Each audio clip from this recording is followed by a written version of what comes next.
Hola, es un gusto saludarlos hoy desde el municipio de Jardín, uno de los municipios del radio de acción de la Cooperativa de Caficultores de Andes, precisamente para este especial en el que vamos a hablar de cómo avanza ese proceso de intervención de la cooperativa por parte de la Superintendencia de la Economía Solidaria y muy especialmente de los últimos avances que tienen que ver con acuerdos con los acreedores.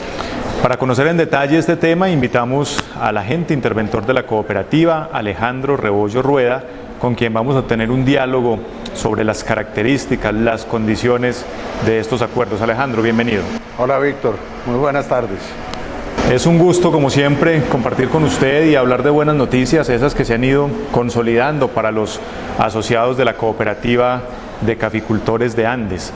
Y hemos venido haciendo un trabajo de socialización con los asociados de lo que son las bases o las condiciones generales de esos acuerdos. Cuéntenos un poco primero de ese contexto, de dónde venimos, porque hay que conocer un poco o más bien recordar la situación en la que usted encontró la cooperativa para entender mejor en qué se basan esos acuerdos.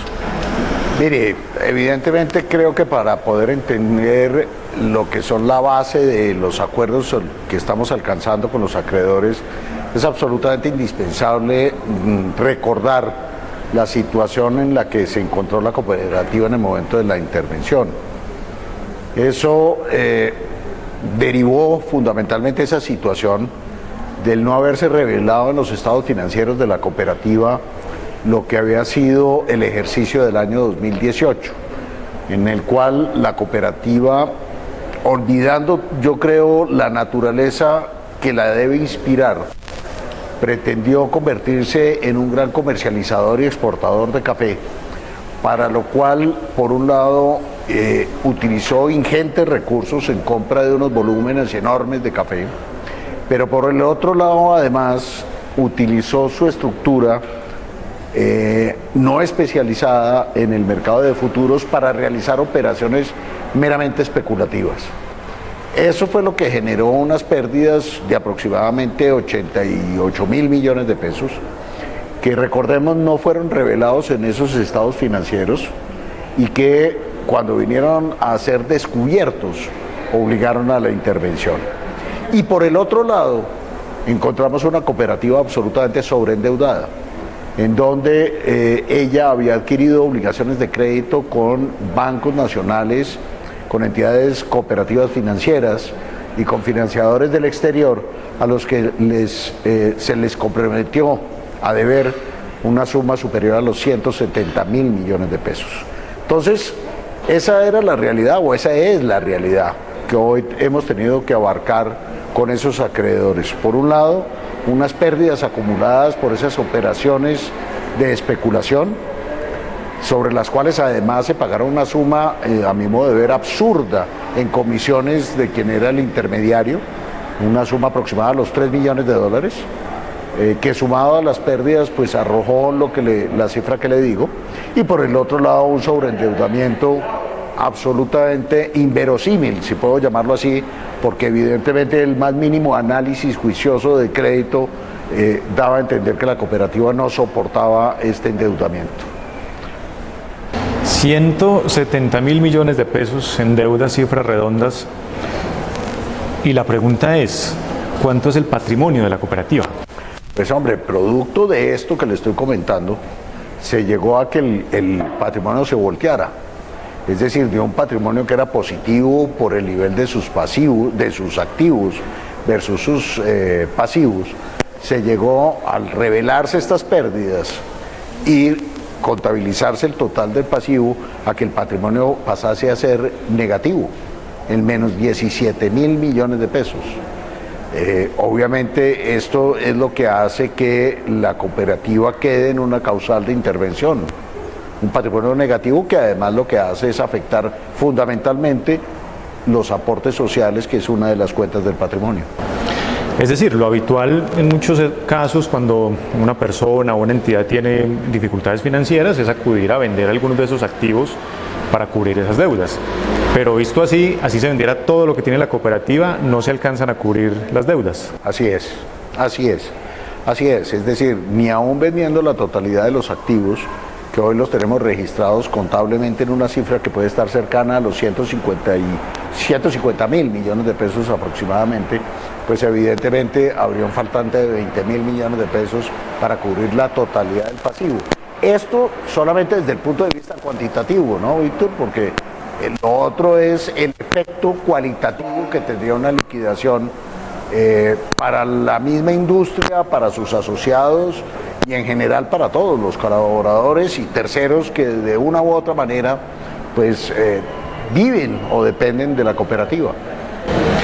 Correcto, como ya sabemos que ese no es el camino, entonces nos queda el siguiente camino, que es el que usted en el trabajo de estos 2 años ha venido construyendo, ha venido trabajando con los acreedores y sobre el que ya hay un acuerdo base, digamos, que es lo que se le ha estado presentando a los asociados. Descríbanos ese acuerdo, ¿en qué consiste? Hombre, mire, lo primero que yo tengo que decir y reconocer es que aquí ha habido un trabajo denodado, grande y generoso de todos los partícipes en el tema. Me refiero, por un lado, a todo lo que han sido los colaboradores de la cooperativa. Evidentemente, en momentos muy difíciles, yo he visto, y en circunstancias muy difíciles, como es la de una intervención, he percibido el compromiso y, si se puede llamar, incluso hasta el interés de enmienda para corregir lo que se hizo mal y poder sacar adelante la cooperativa. Pero por otro lado también de parte de los mismos acreedores, frente a una situación como la que he descrito, tal vez la respuesta más fácil hubiese sido: liquide, págueme con lo que tenga y vámonos ya, me quito este peso de encima. Y lo que he encontrado es, por el contrario, un ánimo de buscar alternativas que viabilicen la entidad, de entender que el camino de la liquidación definitivamente es un camino que no le conviene a nadie. De tal manera que ese proceso difícil, porque las cifras lo hacen terriblemente difícil, desgastante en la medida en que aquí no es un juego de intereses, sino la defensa de una serie de elementos y de derechos que son ciertos, indiscutibles.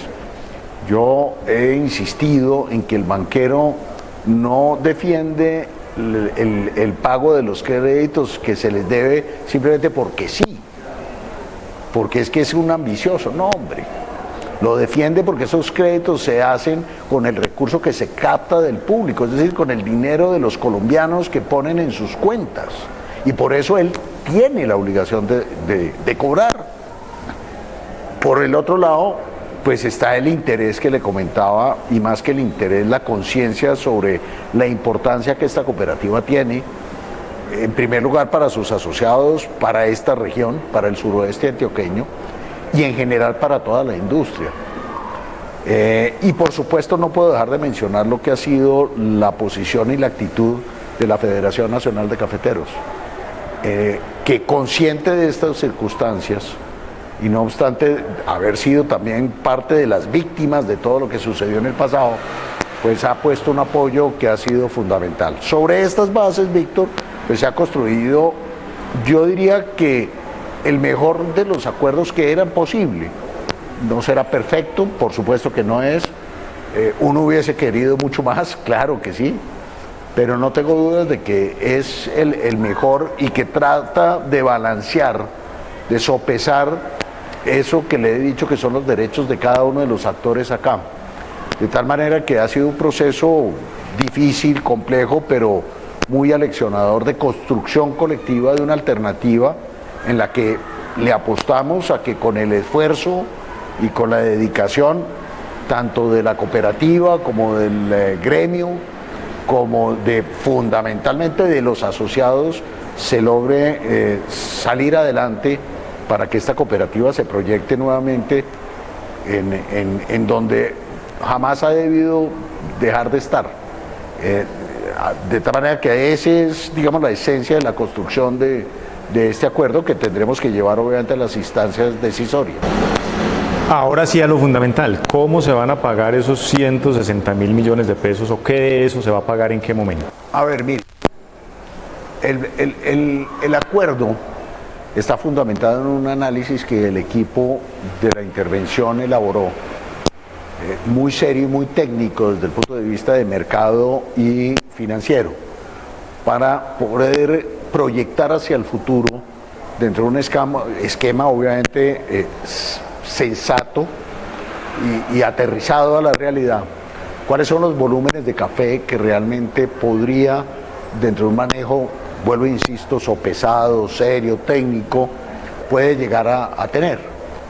Y eso se proyecta obviamente con las variables, digamos, macroeconómicas con las que se trabaja cualquier trabajo de cualquier esquema de estos financieros, de proyecciones, para determinar cuáles son esos volúmenes. Se llegó a considerar que, de acuerdo con la historia de la misma cooperativa, sin consideración de las desviaciones que se dieron en los últimos años, la entidad podría llegar a comprar aproximadamente entre 25 millones de kilogramos de café pergamino seco a 30 millones de kilogramos.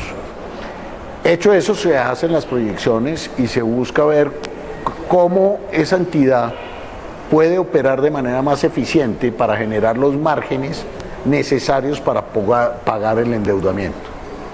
Y allí llegamos a una primera conclusión que compartimos con los acreedores, y es: mire, esta entidad sensatamente no tiene capacidad de pagar más allá de un 20% a un 30% a lo sumo de lo que es el saldo de la deuda actual, de esos 170.000 millones de pesos. No puede pagar más. Obviamente ya esto, entenderá usted que eso es una noticia bastante fuerte para un acreedor, que le van a decir: mire, no puedo pagarle más del 20% o si acaso el 30%. Y entonces empieza la construcción de ese acuerdo, y ese acuerdo fundamentalmente consiste en dividir la deuda en dos. Una, por un valor equivalente al 25% del endeudamiento actual, que se irá a pagar en unas condiciones establecidas a un plazo de 16 años, con un año de gracia, y que se pagará con los flujos, es decir, con la misma liquidez que produzca la cooperativa durante todo este tiempo, fundamentalmente en amortizaciones que coincidirán con las épocas de las cosechas. Y otro tramo de la deuda, que se denomina la deuda sostenible, que equivale al 75% del endeudamiento, que se va a llevar a través de un esquema fiduciario por fuera de la cooperativa, que tiene un plazo de vencimiento al final del tiempo, a 17 años, es decir, hay que pagarlo a los 17 años, pero en donde con los bancos y con los acreedores lo que se ha establecido es que la cooperativa irá vendiendo sus activos no esenciales para la producción para ir abonando esas obligaciones. Y a la vez, a través de los esfuerzos que haga en eficiencia la cooperativa, después de descontar los recursos que necesita para operación y para capital de trabajo, los excedentes también vayan a abonar ese endeudamiento. Con lo cual, los acreedores premiarán ese esfuerzo. ¿Cómo? Condonando el 100% de los intereses que se causen sobre ese tramo, pero adicionalmente condonando una parte adicional del capital que se pague. De tal manera que tenemos un sistema que premiará el esfuerzo y la eficiencia de la cooperativa para ir reduciendo ese monto en el tiempo, y ya dependerá del esfuerzo que haga la cooperativa para, ojalá mucho antes de esos 17 años, haber logrado extinguir la obligación. Yo confío que eso podrá ser así. Obviamente el reto será muy duro, implicará sacrificios, implicará eficiencias claras, pero no tengo dudas de que eso podrá ser así, y la cooperativa, lo que es más importante, seguirá sirviendo de instrumento para la comercialización del café a sus asociados. Usted lo ha dicho, por supuesto es un reto muy duro el que queda por delante, de mucho trabajo, de mucho esfuerzo, de mucha disciplina. Y eso, pues también usted lo mencionaba ahora, no es que lo tenga que hacer sola la cooperativa, ahí ha estado y va a estar la Federación Nacional de Cafeteros. Y por supuesto, invitamos a Álvaro Jaramillo, el director ejecutivo del Comité de Cafeteros de Antioquia, para que él nos cuente cómo ha sido ese acompañamiento, cómo ve el acuerdo y sobre todo para que invite a los asociados a seguir rodeando a su cooperativa. Entonces lo invito a que vea este mensaje que nos envía nuestro director, a que hagamos una pausa para que nos tomemos el café y enseguida retomamos para cerrar las generalidades de este acuerdo. Como siempre, un afectuoso saludo a la comunidad caficultora del radio de acción de nuestra cooperativa de caficultores de Andes y por supuesto a todas las familias asociadas. Desde la Federación de Cafeteros, desde su Comité Departamental de Cafeteros de Antioquia, siempre brindando ese apoyo.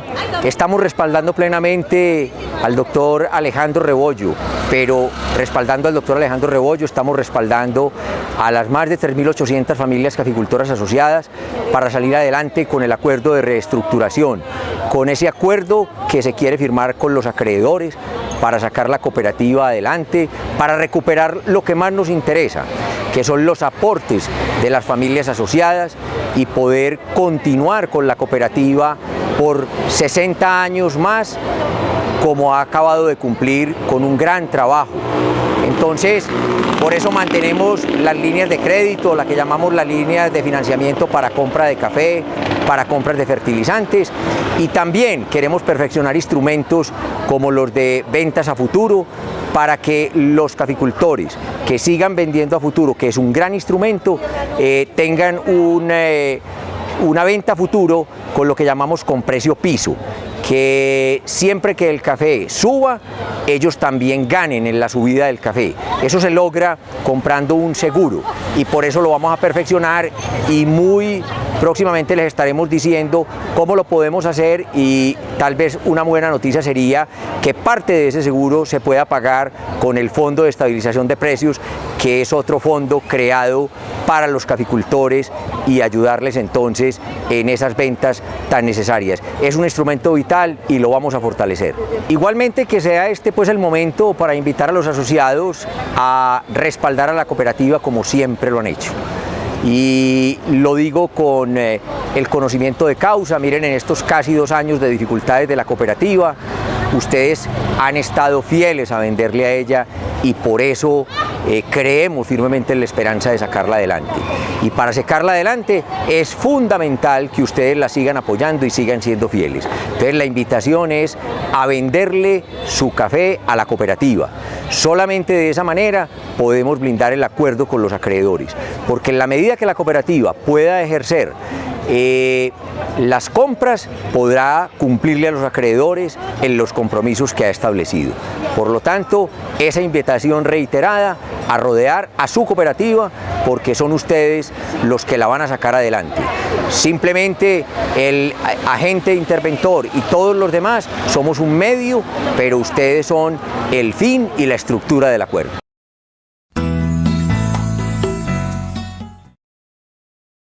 Sigamos entonces hablando de este acuerdo que ya se tiene muy consolidado con esos acreedores. ¿Es el mejor acuerdo posible? Hombre, yo creo que sí. Por supuesto, uno, como le decía antes, siempre quisiera algo mejor. También, pues, es evidente que no hay acuerdos perfectos, porque no existimos los seres humanos perfectos y siempre habrá posibilidades de mejorar.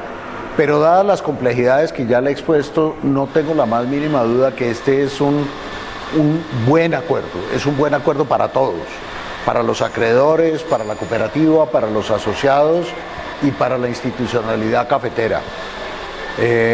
Aquí lo que queda ya es el reto de mirar hacia el futuro para sacar adelante esto. Eso es trabajo de todos y como usted lo acaba de decir y lo dice el director, pues un trabajo en donde la institucionalidad tiene que estar más unida que nunca. Mirando hacia el futuro, los asociados se preguntan ¿cuándo pueden retomar el control de su cooperativa? ¿Cuándo va a haber asamblea nuevamente, un consejo? ¿Cuándo van a poder ellos nombrar un gerente? ¿Cómo funciona eso? ¿Cómo ve eso usted en el tiempo? Hombre, mire, esa es una decisión que no está en mis manos, que yo espero que se tome de todas maneras lo más pronto posible. Esa es una decisión que dependerá de la evaluación que haga la Superintendencia de Economía Solidaria, evaluación que girará en torno a si con ese acuerdo se ha logrado enervar eliminar las causas que dieron lugar a la intervención de la superintendencia. De tal manera que a mí me queda muy difícil señalarlo, sin perjuicio de lo cual déjeme decirle que cualquiera que sea la decisión de la superintendencia, el interés particular de quien le habla es que los asociados arranquen ya en un proceso de empoderamiento de su cooperativa.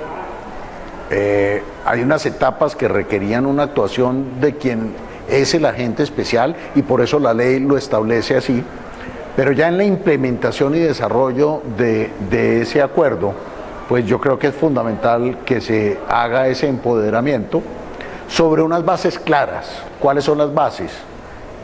Esas son, entre otras cosas, lo que hará parte del mismo plan de reorganización o reestructuración de la cooperativa.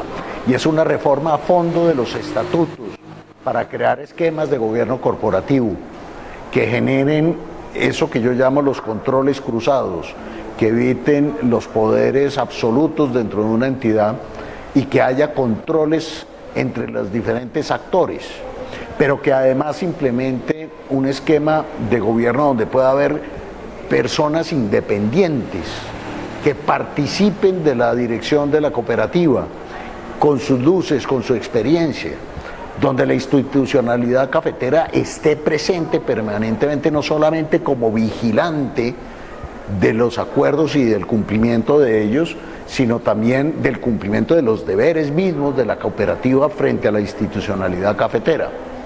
De tal manera que eso será otro de los trabajos que tenemos que desarrollar para lo más pronto posible lograr ese empoderamiento al que me he referido. Déjeme, le hago un paréntesis. Hablando de esas responsabilidades y de ese control, ¿hay algún avance sobre esas denuncias que usted y su equipo han instaurado precisamente buscando que las autoridades establezcan las responsabilidades? Hombre, no conozco de mayores avances. Sé que está avanzando el proceso. La denuncia penal pues fue repartida y está en la etapa de investigación. Estamos esperando que se decreten algunas pruebas que hemos solicitado como cooperativa. Los procesos de carácter civil pues también están iniciándose o se han iniciado y están en su fase primaria. De tal manera que en eso no tengo noticias mayores. Lo que sí es cierto es que se están adelantando todas aquellas acciones judiciales que la circunstancia creo que amerita que se adelante. Retomemos el tema que usted mencionaba de el empoderamiento de los asociados.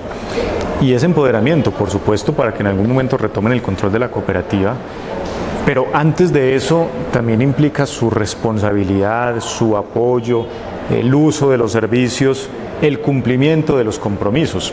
Y uno muy importante que ha generado dificultades recientemente, los contratos de venta de café a futuro. ¿Cómo están en la cooperativa?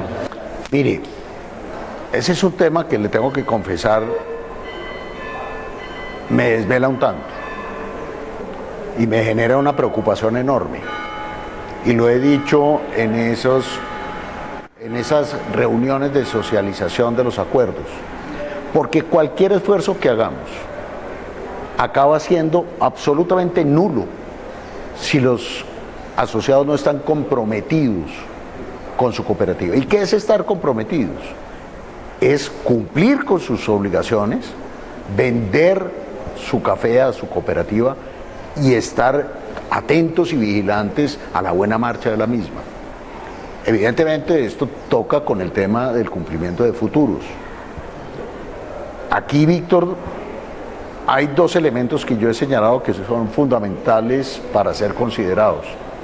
El primero es que los futuros son contratos que los asociados firmaron de manera libre y voluntaria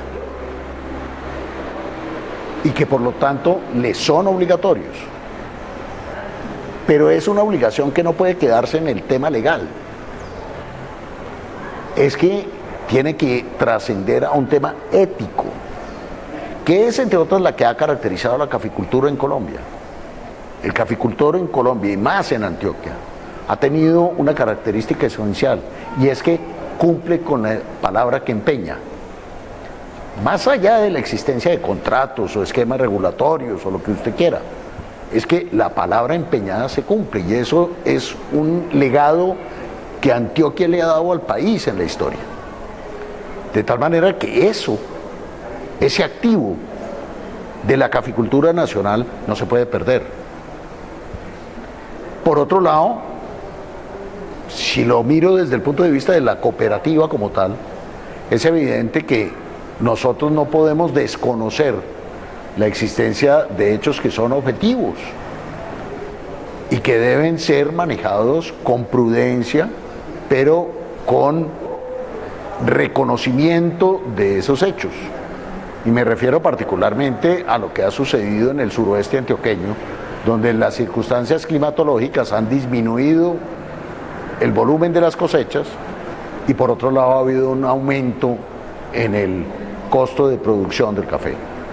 De tal manera que lo que hago yo es un llamado a que partamos de la base de que los futuros se tienen que cumplir o la institucionalidad cafetera se acaba.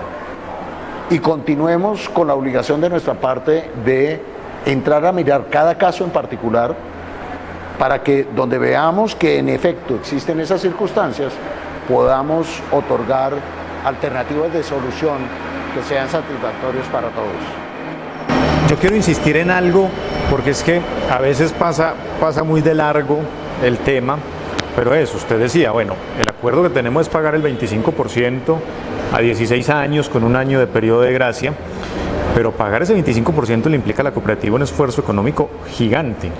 Y para obtener esos recursos, la cooperativa necesita seguir operando con lo que es su razón de ser, que es comercializar café, entre otros. Entonces yo quiero insistir en eso, en que el asociado y el caficultor en general entienda que es que venderle el café a la cooperativa es lo que va a ayudar a pagar esas deudas, porque si no, finalmente no va a haber recursos para pagar. Así es tal como usted lo está describiendo, pero Víctor, déjeme complementarle con una cosa. Aun si nosotros hubiésemos logrado una condonación de un porcentaje altísimo de la deuda, incluso pensemos del total de la deuda, la cooperativa de Andes saldría sin endeudamiento. Si los caficultores incumplen con sus compromisos, la cooperativa se quiebra. Y la caficultura nacional se quiebra, porque esta es una cadena. Porque yo a su vez le voy a incumplir a la federación a su vez le va a incumplir al mercado internacional. Y por falta de credibilidad, porque eso cuesta unas sanciones y unas multas, por miles de circunstancias, lo que estamos es acabando nuestra industria. De tal manera que, claro, eso se hace todavía más dramático, ese llamado, en las actuales circunstancias de la cooperativa de Andes, dado el arreglo al que hemos llegado por la situación en que nos encontramos. Pero aún si quisiéramos hacer caso omiso, el incumplimiento de los futuros sería la decisión más miope, me atrevo a afirmar, por parte del productor.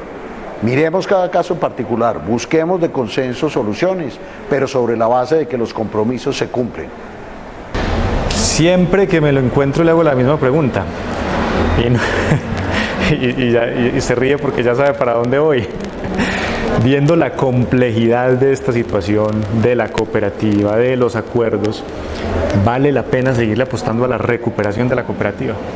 Estoy convencido de que sí, Víctor. No tengo la más mínima duda. Le digo, mi ejercicio profesional en donde he estado en la función de reorganizar, de salvar empresas, pero también en el papel de liquidar otras, le puedo decir que la liquidación es la última de las alternativas que uno debe revisar. Pero aquí, además, lo que le decía hace un momento, no puede el análisis limitarse simplemente a lo cuantitativo, a las cifras frías. Aquí hay necesidad de mirar el tema cualitativo. ¿Cuál es el efecto que tiene? Primero, para el suroeste antioqueño y sus asociados. Segundo, para Antioquia. Tercero, para la industria nacional.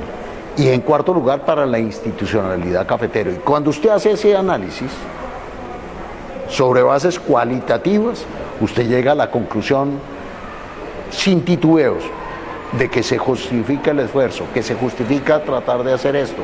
Los riesgos son demasiado grandes de no lograr sacar adelante el salvamento de la cooperativa de caficultores de Andes. Muchas gracias por su tiempo y por explicarnos el acuerdo. Muchas gracias, Víctor, a usted. Es Alejandro Rebollo Rueda, el agente interventor de la Cooperativa de Caficultores de Andes. Y esa pregunta con la que termino se la traslado a todos ustedes, caficultores del radio de acción de la cooperativa, asociados o no. ¿Vale la pena apostarle a salvar a la cooperativa? La conclusión aquí es que vale la pena. Por último, seguirlos invitando a que estén atentos a los temas de su cooperativa, que consulten las fuentes oficiales de información, eviten los rumores, si tienen dudas pregunten, que todo el equipo está disponible para atenderlos y esperamos seguirnos viendo en estos espacios para seguir explicando y seguir contando cómo va nuestra cooperativa de caficultores de Andes. Un abrazo, un saludo fraterno y esperamos vernos pronto.